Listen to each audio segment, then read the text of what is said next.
जय हिंद जय भारत। नमस्कार साथियों, आज कर रहे हैं टीचिंग मेथड या क्वेश्चन। ठीक है, 31वां प्रश्न है। इससे पहले भी प्रश्न करा रखे हैं, आप देखें तो अपन पहला प्रश्न ले लेते हैं। गणित शिक्षण के दौरान दृश्य श्रव्य माध्यम के चयन हेतु आवश्यक विचारणीय बिंदु निम्न अंकित में से कौन से?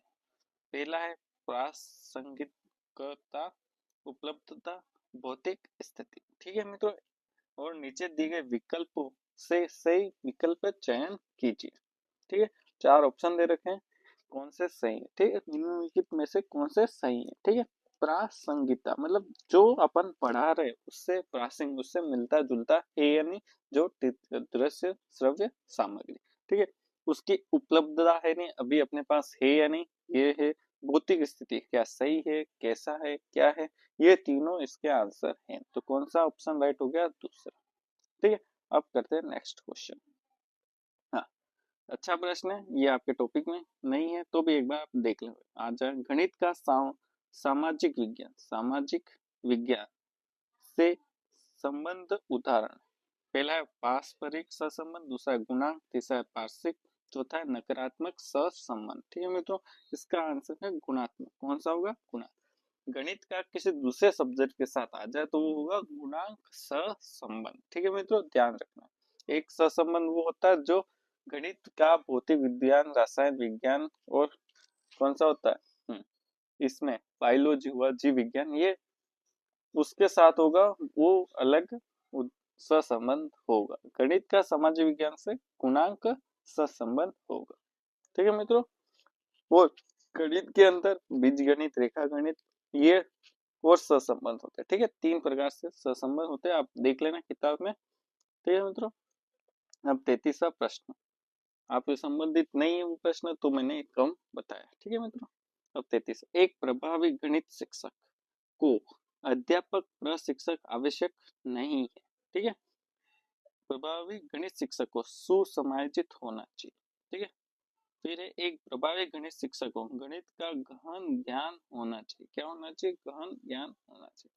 अब इसमें से क्या है सही उत्तर को विकल्प में से सुने। ठीक है मित्रों, कौन सा सही? एक गणित शिक्षक को बी वाला सुसमायोजित होना चाहिए, बिल्कुल सुसमायोजित होना चाहिए। ठीक है, गणित शिक्षक का गणित का गहन ज्ञान होना चाहिए, बिल्कुल होना चाहिए। ठीक है, अध्यापक प्रशिक्षक मतलब ट्रेनिंग की जरूरत है नहीं, बीएड जैसे हुआ की जरूरत नहीं है, बिल्कुल है। ठीक है मित्रों, तो ये बिल्कुल गलत हो गया। तो कौन सा राइट होगा? बी और सी, तीसरा ऑप्शन राइट हो गया। अब करते हैं 34 नेक्स्ट क्वेश्चन। हाँ, क्या प्रश्न देखें, गणित के पाठ्यक्रम के रूपांकन में निम्नलिखित के संदर्भ में विचार किया जाना आवश्यक है। पहला पाठ्य वस्तु, दूसरा है कक्षा अनुभव, तीसरा है मूल्यांकन। ठीक है मित्रों, इसका आंसर देखे, देखो क्या है, विकल्पों में से सही उत्तर का चयन कीजिए। कौन सा ऑप्शन बिल्कुल राइट है इसका? देखो, पाठ्यक्रम भी बहुत जरूरी है, कक्षा अनुभव भी बहुत जरूरी है और मूल्यांकन भी बहुत जरूरी है किसके पाठ्यक्रम में। ठीक है, दोनों तीनों चीजें बहुत जरूरी है। हाँ, 33वां प्रश्न आ गया। हाँ, किसका? आर्यभट्ट का। भारतीय गणितज्ञ, यह किस लिए लगता है आपको पता है मित्रों? ज्ञानी, गणित का ज्ञानी गणितज्ञ। आर्यभट्ट द्वारा लिखित गणित पथ किताब का नाम है। देखो, इससे दो प्रश्न कंप्लीट हुए। ये एक तो प्रश्न जो अपन कर रहे हैं वो आर्यभट्ट ने कौन सी किताब लिखी? गणित पथ में शामिल है। ए ऑप्शन ज्यामितीय संकल्पना, बी ऑप्शन है अंक गणित संकल्पना, सी है बीज गणितीय संकल्पना। नीचे दिए गए विकल्पों का सही विकल्प का चयन किया। ठीक है, गणित पद में कौन कौन सी है? ठीक है, तीनों दी थी। ठीक है, गणित पद किताब में ज्यामिति है, अंक गणित है, बीज गणित है, तो एक ऑप्शन राइट हो गया। अब करते हैं नेक्स्ट क्वेश्चन। ठीक है, अच्छा प्रश्न देखें, गणित के एक पाठ के मूल्यांकन हेतु एक शिक्षक ने निम्न अंकित प्रश्न कार्य दिया। ठीक है, निम्नांकित प्रश्न कार्य दिया। सार्वभौमिक समुच्चय को परिभाषित किए। समुच्चय मतलब सेट। ठीक है, सेट। यह प्रश्न संज्ञानात्मक क्षेत्र के किस स्तर का मापन है? वापिस से ब्लूम टेक्सोनोमी का प्रश्न आ गया। ठीक है मित्रों, संज्ञानात्मक क्षेत्र किससे संबंधित है? संज्ञानात्मक क्षेत्र में 6 प्रकार बताए थे ब्लूम ने।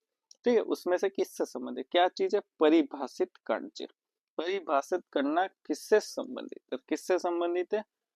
ज्ञान से। किससे संबंधित है? हमेशा ज्ञान से। ठीक है, परिभाषा किससे संबंधित है? ज्ञान से। आप देख लेना, इसके उदाहरण 6 हो गए तो परीक्षा में आते हैं मित्रों, तो अच्छे से आप करना। ठीक है, मूल्यांकन से संबंधित है ये। वापिस से प्रश्न आ गया, अरिक्त समुच्चय। अरिक्त मतलब वाइट सेट। वाइट सेट का 3 उदाहरण लिखिए। क्या लिखने? 3 उदाहरण। यह प्रश्न संज्ञानात्मक क्षेत्र के निम्नलिखित में से किस स्तर का मापन करता है? एक विश्लेषण, दूसरा मूल्यांकन, तीसरा अनुप्रयोग, चौथा समझ। वापिस ब्लूम का आ गया, उदाहरण देना मित्रों। क्या देना? उदाहरण देना। ठीक है, किससे है? ये समझ से। समझ या अवबोध। ठीक है, समझ को क्या बोलते हैं? अवबोध बोलते हैं। क्या बोलते हैं मित्रों? अवबोध बोलते हैं। आपने अवबोध लिख रखा हो, समझ लिखा हो। उदाहरण देना किसमें आएगा? समझ में आएगा मित्रों। ठीक है, आप देख ले, बहुत अच्छा प्रश्न है ये। आगे 2 प्रश्न के बहुत अच्छे। नेक्स्ट 38वां प्रश्न आ गया है, एक समप्राप्ति परीक्षण। उपलब्धि परीक्षण को समप्राप्ति परीक्षण कहते हैं। में एक शिक्षक निम्नलिखित प्रश्न शामिल करता है। ठीक है, जो संख्या 2 से पूर्णतः विभाजित हो जाती है उससे विषम संख्या कहलाती है। इसको क्या बताना है? सही या गलत बताना है। क्या बताना है? सही या गलत। ठीक है, अब ये प्रश्न किससे संबंधित उदाहरण है? ठीक है, वह व्यक्तिनिष्ठ प्रकार के, वस्तुनिष्ठ प्रकार के, लघु उत्तरीय प्रकार का या निबंधात्मक प्रकार का। ठीक है मित्रों, कौन सा प्रकार का है? देखो, वस्तुनिष्ठ प्रकार का। ठीक है, वस्तुनिष्ठ में क्या आता है? रिक्त स्थान आ गया, सही गलत वाला आ गया, मिलान वाला आ गया, ये सब किसके? वस्तुनिष्ठ प्रकार के। ठीक है मित्रों, ध्यान रखना, ऐसा प्रश्न आपके आ सकता है। ठीक है, वस्तुनिष्ठ में एमसीक्यू भी आते हैं, 4 ऑप्शन वाले। ठीक है मित्रों, अब करते हैं नेक्स्ट क्वेश्चन। वापिस से इसको छोटा करना, इतना बड़ा प्रश्न है आपके सामने है। ठीक है, पढ़े तो भी 1 मिनट लग जाएगा। ऐसा प्रश्न किसका प्रश्न है? RPSC second grade Sanskrit exam हुआ था मैथ्स के लिए। ठीक, उसमें से प्रश्न है। ठीक है, वहां से लिया गया। देखें, किसी समप्राप्ति परीक्षण मतलब उपलब्धि परीक्षण दिए गए निम्नलिखित प्रश्न पर विचार कीजिए। एक 8 मीटर भुजा वाले वर्ग का क्षेत्रफल है। ठीक है, 4 ऑप्शन दे रहे हो। उपरोक्त प्रश्न उदाहरण है लघु उत्तरीय, बहुविकल्पीय, निबंधात्मक और वस्तुनिष्ठ प्रश्न। ठीक है मित्रों, इसका देखें आप क्या आंसर हो सकता है। ये कौन सा? एक तो बहुविकल्पीय को इंग्लिश में क्या कहते हैं? एमसीक्यू। ठीक है, बहुविकल्पीय प्रश्न। और बहुविकल्पीय प्रश्न भी किसमें आते हैं? वस्तुनिष्ठ में आते हैं। तो बी और डी, कौन सा राइट हो गया? दूसरा ऑप्शन राइट हो गया। ठीक है, सही उत्तर चुन लियो अपन। ध्यान रखना, प्रश्नों के प्रकार कैसे कैसे आते हैं आप अच्छे से एक टेबल बना रखें मूल्यांकन में और मापन में और आंकलन में, तो अच्छे से पढ़ के जाना। वो तीनों 5 में काम आएगा, 5 में। ठीक है, 5 हिंदी फर्स्ट भाषा, भाषा सेकेंड, आपका सब्जेक्ट हुआ, उसके अलावा साइकोलॉजी में भी आ सकता है एक तो प्रश्न। ये मतलब अब नेक्स्ट क्वेश्चन करें। चौथा प्रश्न, 40वां प्रश्न, लास्ट एंड फाइनल प्रश्न। मेधावी विद्यार्थियों के संवर्धन कार्यक्रम। ठीक है, मेधावी विद्यार्थियों के लिए कौन सा कार्यक्रम होता है? संवर्धन कार्यक्रम में शामिल नहीं। ठीक है, क्या शामिल नहीं?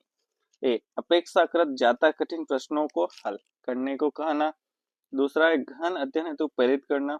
पाठ्यक्रम को कम करना और सरल बनाना। ठीक है, विकल्पों में से सही उत्तर का चयन कीजिए। ठीक है, मेधावी 4 छात्र है, उसमें शामिल क्या नहीं। ठीक है, संवर्धन कार्यक्रम। ठीक है, मेधावी है तो कठिन प्रश्न ज्यादा देने होंगे, तो बिल्कुल सही है, शामिल है। गहन हेतु मतलब अंदर डीप चीजें पढ़े, बिल्कुल शामिल है। कम करना और सरल बनाना ये मेधावी के लिए नहीं है, तो कौन सा ऑप्शन राइट हो गया? केवल सी। ठीक है, ये उत्तर बिल्कुल सही है, शामिल नहीं है। ठीक है मित्रों, आपका इसमें देख लेना। ठीक है, देख लिया। पाठ्यक्रम कम करना और सरल करना किसके लिए होगा? या तो मंद बुद्धि हो गया या पिछड़े बालक हो गया, उसके लिए बिल्कुल सही रहेगा। ठीक है मित्रों, हर बालक विशिष्ट होता है, ये भी ध्यान रखना। ठीक है, जो कोई भी बालक है, सब विशिष्ट ही बालक होते हैं, भले प्रतिभाशाली हो या फिर एवरेज बालक हो। ठीक है मित्रों, आपको वीडियो अच्छी लगी हो तो क्या करना मित्रों? शेयर कर देना। वीडियो देखने के लिए बहुत बहुत धन्यवाद।